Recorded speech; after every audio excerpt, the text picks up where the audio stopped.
All right. Before we get your picks, I just have one question from last week. I asked this from FUTAC earlier. I asked this of FUTAC earlier in the week.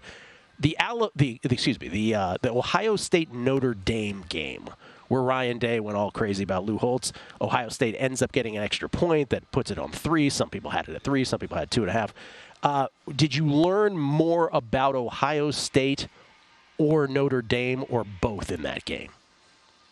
I think I learned a little bit more about Notre Dame in defeat. I was a little curious about, look, their defense had been great, but their defense did a really good job on Ohio State, and they really should have won that game. It was interesting. Watching that game throughout, it kind of felt like something was just missing with it. And look, give McCord and that offense credit when they needed that game-winning drive.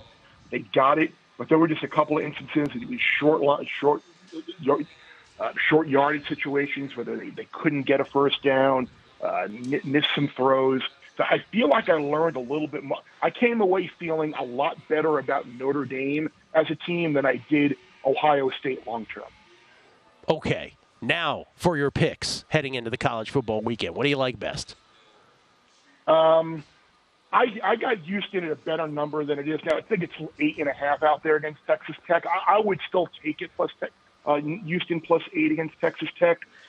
With Tyler Shuck being out for the Red Raiders, they had a backup quarterback, Bydlon Morton, who there were kind of reports out there that he may be hurt too, and they may have to be down to a third-string quarterback. So if that's the case, then grabbing Houston at 8.5. By the way, Houston's starting quarterback this year is Donovan Smith, who was at Texas Tech last year. So there's a lot of things going on here. You never really know what you're going to get from the Gainer Holgorsen coach team, but I would think as a big underdog going on the road to a place that Holgorsen's familiar with, I think you get a pretty good effort out of the Cougars here. So I do like Houston plus 8.5. I took Indiana plus 14.5 against Maryland. I hate myself for doing it. It's more of a play against Maryland in this spot, knowing they have that impending undefeated showdown next week in Columbus against Ohio State. But as you look at Indiana, they were very respectable against Ohio State and Louisville. And if they play like that tomorrow, I think they can hang within 2 touchdowns against Maryland. Remember, Maryland, as good as they've been, the last 2 weeks, they've beaten what's the worst team in the ACC in Virginia and maybe the worst team in the Big Ten in Michigan State.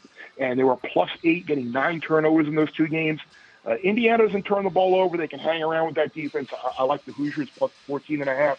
And the Auburn team total, I had grabbed it at 15.5. I think that was at FanDuel. I'm not sure if it's still there or not. But if you go back since 2017, when Auburn beat Georgia in the regular season, Auburn scored 10, 10, 6, 14, 10, and 7 in the losses. And if you look at the 2 games that Auburn has had this year against Power 5 teams, they've scored 3 touchdowns. 2 came on offense, and one of those touchdowns was a 17-yard drive, and they've averaged 3.5 yards a play against Power 5 teams this year. So the Auburn offense, clearly they have quarterback issues, they have offensive line issues, and now you go against the Georgia defense, which has owned them since they become a national power. So Auburn under 15.5 is something I looked at. And then I kind of like Troy getting 1 against Georgia State. It's a very weird you look at the number. Georgia State's 4-0, coming off of a double-digit win against Coastal Carolina. Now you're home against Troy, and you're only a 1-point favorite. The line seems a little odd to me. And if you look at how John Summerall has done at Troy in these toss-up type games, it's typically very well. He's won 5 of the 6 games since he's been a head coach at Troy, where you've had these kind of toss-up lines. So I think that Troy defense will travel, and I think they have a great chance to win at Georgia State. And in the NFL, I did hear you tease the NFL. Yes. 2 things I like in the NFL. I do like the Titans getting 2.5 against the Bengals.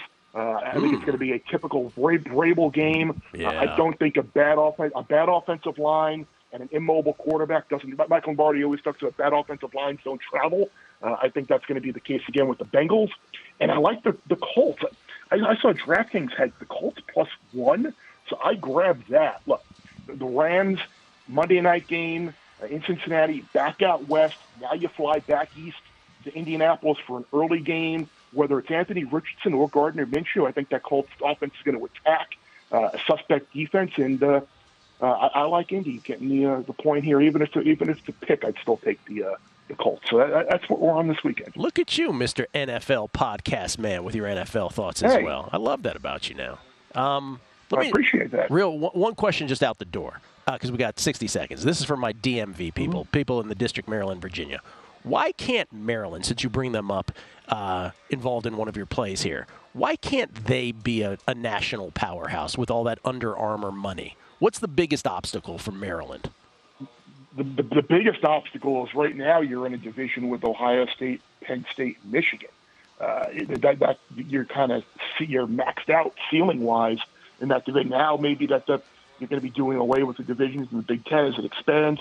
And I'll also this Locks has done a really good job lately in kind of keeping a lot of those DMV recruits, those DC recruits home.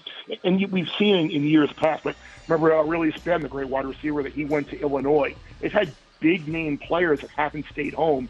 So I think if Loxton just can continue to keep some of those kids home, and now you mentioned the Under Armour money with NIL, that's going to offer another opportunity. Yeah. So, look, this is a Maryland team that even if they lose next week to Columbus, you look at their schedule, there's no reason why they can't win 8 games this year, maybe even more. I'm saying. Got to run, Chris. Thank you so much. Take care, bud. We'll talk soon.